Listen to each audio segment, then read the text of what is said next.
Johnson. Very much, Mr. Deputy Speaker. Before I talk about the main things I want to talk about today, two other quick things. The first is I've passed no opportunity up for mentioning the need to reopen Grove Station in my constituency, which my constituents have wanted for over 40 years. Thousands more houses gone into that area with very congested roads, and I've told my constituents I will keep going and going and going until we're successful with this. The other thing I wanted to mention is a man called Dave Wells. Now, Dave Wells got to the final of Masterchef this week, and he's a Didcot resident, and the whole of Didcot is hugely proud of him for getting that far. He didn't win, unfortunately, but as we know, Masterchef is a big deal, and over 5 million people watched the last final of Masterchef, which I think, Mr. Deputy Speaker, is just shy of the number that will be watching us right now on the Parliament channel. Oh yeah, and especially tuning in.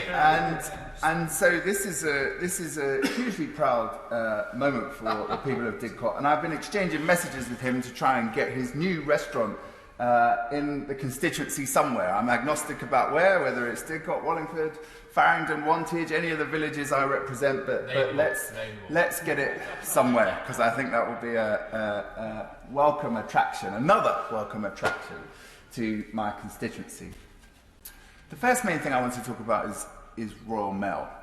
Now, our postmen and women have worked incredibly hard this year, including throughout the lockdown period. But a few weeks ago, I started to get a regular stream of emails every day from constituents whose mail was not being delivered. And this was regular mail, like letters and magazines. It was birthday cards. There was one couple whose 65th wedding anniversary cards hadn't arrived. Now, it seems to me if you can make 65 years of marriage, you deserve to have your cards arrive on time. And even more seriously, it was hospital appointments that were being missed because this mail was not arriving. So it's clear that postmen and women have worked really hard, but I called a meeting with Royal Mail last week, and there's something clearly not going right in the service at the moment. Of course, it's a busy time. There have been staff shortages. There are additional constraints because of COVID and the need to restrict the number of people that are in their buildings. And I was also interested to hear from them that, they characterise what has happened as having gone from a letter service delivering parcels to a parcel service delivering letters. And apparently, if I had been able to visit the mail rooms this year, as I know members of this House do every year, I would see everything being delivered by Royal Mail, including very large TVs, but also, as I understand the right honourable member for Maidenhead saw on her visit, washing machines being delivered by Royal Mail as well.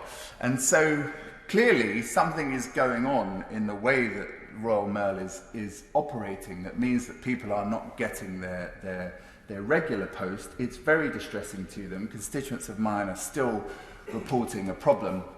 And we do need to get to the bottom of what that is, because in the new year, the price of first-class stamps will go up 12% again, but I don't think there's going to be a 12% increase in the quality of service that our constituents receive.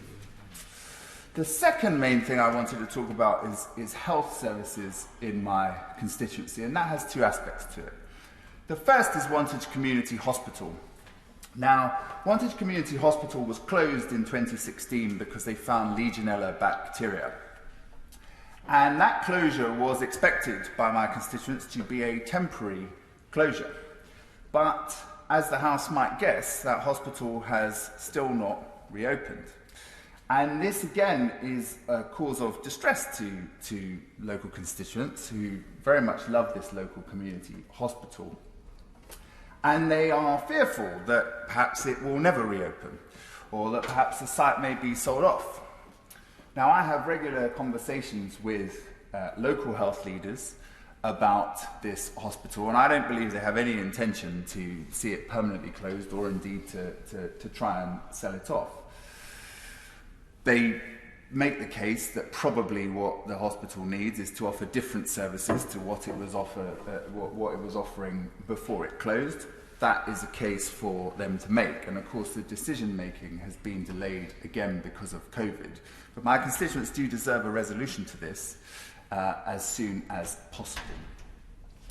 The second key aspect to health services that I want to talk about today is about health services in the Didcot area. Now we have 3 patient participation groups in Didcot, and the chairs do a great job. And they have calculated that the population of Didcot, the pressure on the patient numbers has increased 38% in 5 years. And yet we have no new surgeries. And this brings up one of the regular problems of house building. My constituency has had thousands and thousands of new houses. And as I've said in this place before, most people aren't opposed to house building. They may not like it directly outside their window, but most people aren't opposed to house building. But they want to know the housing is high quality, that it does the right things by the environment, that it's genuinely affordable, and importantly, that it's matched by the infrastructure that the growing population needs. Because there are thousands more houses due to go into this area. We had a big development at Great Western Park, which has again had no new GP surgery coming with it, despite the best efforts of the 3 PPG chairs and people like Councillor Ian Snowden. So the current GP surgeries are bursting at the seams, and we need some form of new health hub in Didcot that relieves the pressure, yes, on GP appointments, but also provides a wider range of health services, given that the population of this area is going to continue to grow. The final thing I wanted to talk about, as I know a number of members have, is what a year it's been. It's been an awful year for everybody, and it's been worse for those people who have lost a job, lost a business, or even worse, lost a loved one. And I think there are a few things we can say to offer real condolences to those people, although I do offer them here today. And I know that as we go into 2021, we will still be fighting this virus. There will be more people who lose their jobs, their businesses, and indeed their lives. And I know we'll also be facing really awful economic circumstances.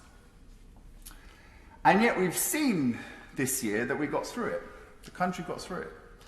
And it saw tremendous effort and energy and achievements from its public services, not least in health and education, also its private services. You know, politicians generally default to public services, but let's not forget all the private services, all the shops that remained open and kept serving us. For example, we saw great innovation from so many of our businesses, and we saw a tremendous community response where people stepped up to serve their neighbours in whatever way they could. And I saw that from Wallingford to Shrivenham in my constituency, and I know every member of the House saw that in their own constituencies.